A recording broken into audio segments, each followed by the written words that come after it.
So if you ever thought to yourself, hey, I'd like to replace my awning myself, I don't want to pay that kind of prices they asked for at the RV dealerships, well, stay tuned. I'm going to show you how to do it.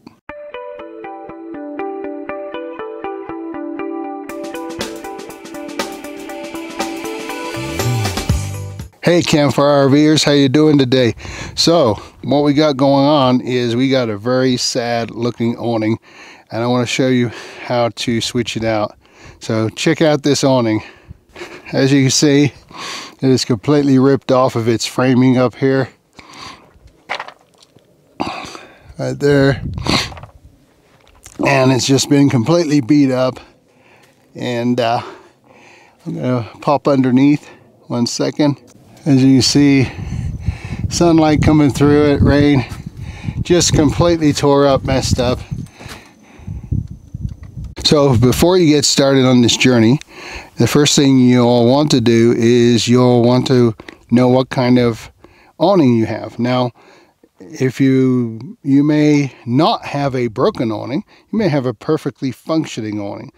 But I would recommend that you do this so that you'll know what kind of awning you have if you get into a situation where you got to get it fixed. So let me take you underneath and let me show you something. So right here on the back side of your awning, there should be a sticker. As you can see, mine is a Sun Chaser by A&E. It's got the date on it and everything. It's 2012. Don't know if it's ever been replaced. It's probably. And so I would recommend that you pull your awning down, take a picture of this so that you have all the information you have, because if your awning gets broken and you're worried about pulling it down because you may not be able to get it back up or whatever, you're going to need this info. So take a picture of it while you have a good awning, okay? First recommendation. Okay, and the next thing is, you might be wondering, well, how do I know what size of awning do I want to buy? Well, there is a bolt right here. See, center point. From this point right here to this point right here, you measure. This particular awning is 10 feet. That is the measurement you take. Then when you go on to the awning company, they're gonna have measurements there. They're gonna say if your awning is 10 feet wide, then you need a fabric that is 9 foot 3 inches. They'll have it for all the different sizes, 10 feet up to whatever size your awning is. That's how you do it. You take the measurement from here to the other side, and then you can go online to whatever awning company you decide to get your awning from, and be able to get the right size for your unit. So before you get started, just make sure you get all your stuff together. You know, you get yourself some drill bits, get yourself some liquid wrench, WD-40, whatever you want. You get yourself a rivet gun, and of course that you've got your awning. Now this is a leaveshade awning. I'm not sponsored by them or anything. I just chose this brand because I like their design. I also like their they have a 5-year limited warranty, super high strength fabric, and their cold crack is minus 28 degrees, and they had stitching and stuff, and this wasn't very expensive. But depending upon what you want to get, I mean, I could have gone back, I could go back, and obviously you could probably replace this with the same kind of awning you want to. There's a lot of colors, there's a lot of companies out there. It's up to you. You can pay a little bit less than $100, a little bit more than $100, but it's only going to cost you roughly about $100 to get an awning replacement. And so that's what so once you get your stuff all pulled together, let's get going, shall we? Okay, so I'm down at the roller end. Here's the lever that you pull to roll up and roll down. What I'm going to do is I'm going to make a mark right here. Okay, so I can line that back up, because what we will be doing is we'll be taking this rivet out, and there's one on the back. So that when you take those out and then you put it back, you want that roller switch to be in the right place, because this head rolls when it rolls back up towards the the travel trailer, you don't want this handle on the back side or on the bottom. You want it back to where you can get it with your hook to activate it. So make a mark right there. You also could, if you wanted to,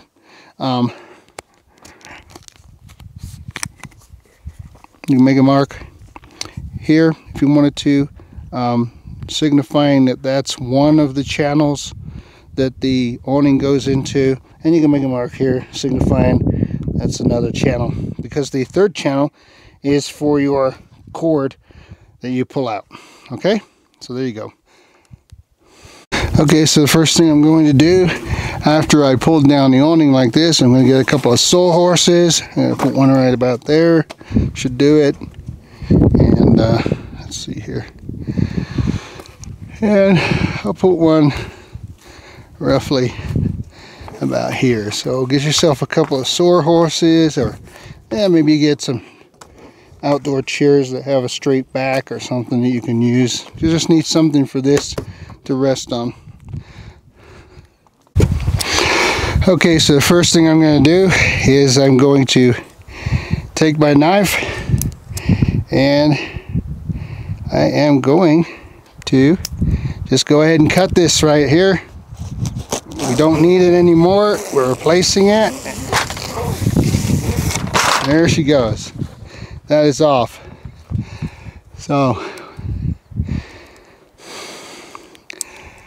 next I'm going to go up to the top and I'm going to take that off, but let me show you first on my particular awning. Let's see here, on my awning here you can see that these support bar here is held on up there with that clip. There you go, and you can see that that clip goes over the channel where the awning goes through. So I'm going to take that clip off and we'll pull the awning out. Okay, so let me show you. Here we are. I've got it unbolted. You just kind of lift up. You see that it's got a little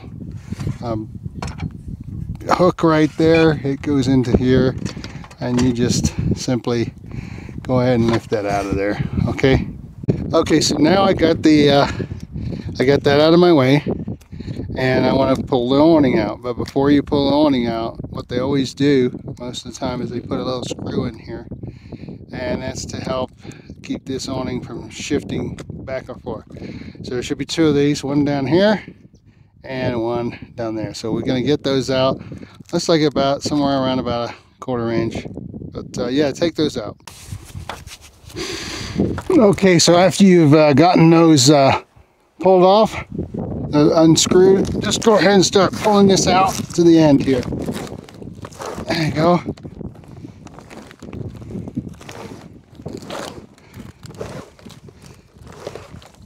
Just like so.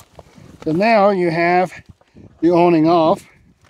Now, I was thinking about this earlier on.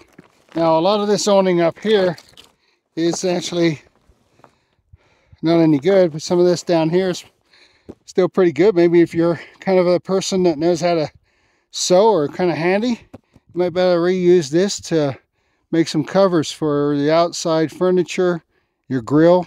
Just an idea. You could repurpose it for something, but if you're not able to, make sure you get rid of this in an environmentally friendly way. Okay, so now we're going to deal with this part of it. We've made our marks so we know where this is. We've turned around and made our marks so we know where this goes. But the only thing we haven't done is taken the tension off the spring. You have a spring on this side. It goes probably to about here, and I'll show you when I pull it out. You also have another spring on this side that goes, you know, about the same length. Now, this is where I disagree with a lot of YouTubers that I have seen that do this particular procedure. What I have seen the YouTubers do is they'll turn and tell you to put a pair of channel locks on here, undo this, and to undo the lock, and to gently turn around and wind it off with a pair of channel locks.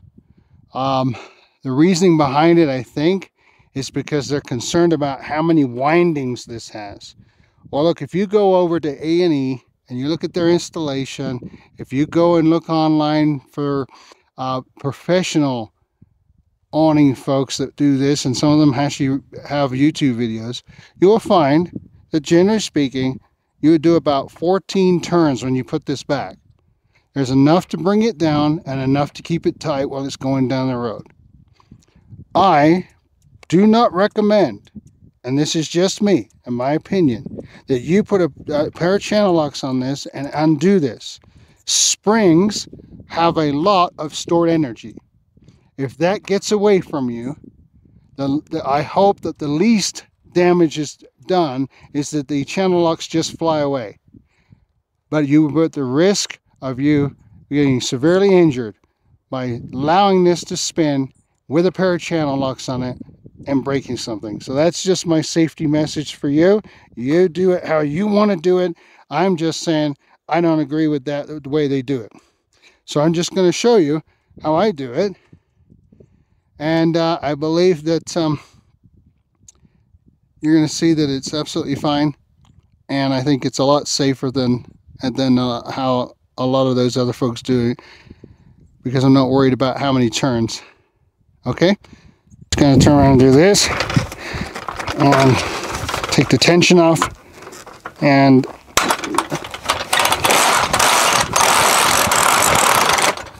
there you go. So there you go, perfectly fine. Turns around, spins on your saw horses. No chance of things coming loose, getting near. So anyway, we got this. It's done. I'm gonna go ahead and drill out these rivets, then unbolt this end and pull this spring out, so that then we can pull off this one, and then we'll start doing the installation. We're gonna go ahead and drill this out. Let me see what size of drill. This was a, hang on, yeah, 3/16. These are 3/16 rivets. And drill this out. There you go. Take that out. There's 3 of them. 1, 2, and 3. I'll get these out. You can always turn it out. You don't have to struggle with this since it doesn't have any tension on it anymore. You can always.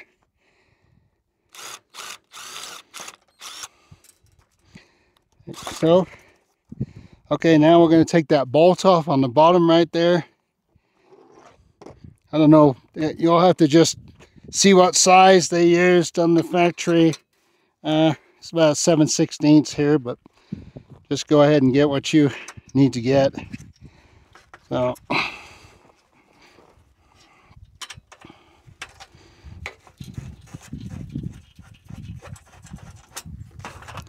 there you go. There you go, it's free. There we go, and we're gonna take this out of here now. Pop that over there. Let's put the nut over here so we don't lose it. Let's see if we can get this off. There you go.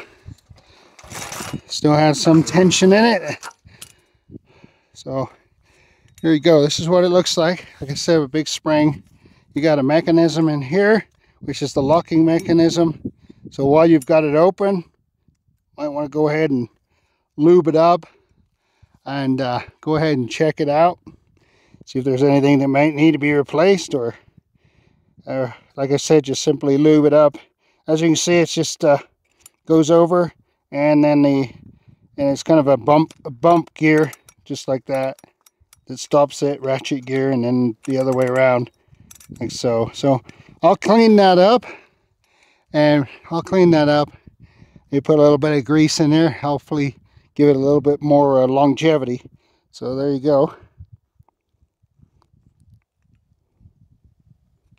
So yeah, that's that. Same on this side. Drill these out.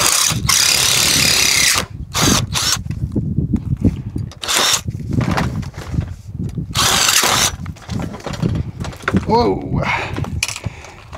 Get up there.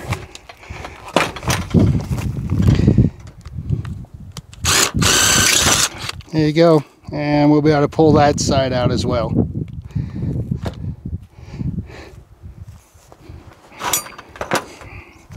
Okay, what you might be able to see from the camera is here's this vinyl strip, which you'll notice comes with yours as well. What they do is they run it across and they tuck it back underneath here and fold it under, and that's so that when the awning is in that position, it helps to stop it moving this way or that way. I'm sure this stuff can expand a little bit, and so but probably not enough to matter when you're rolling it up and down. It'll keep alignment pretty good. So now we can just simply go ahead and pull that off. So let's just go to this end, I think. Let's see here.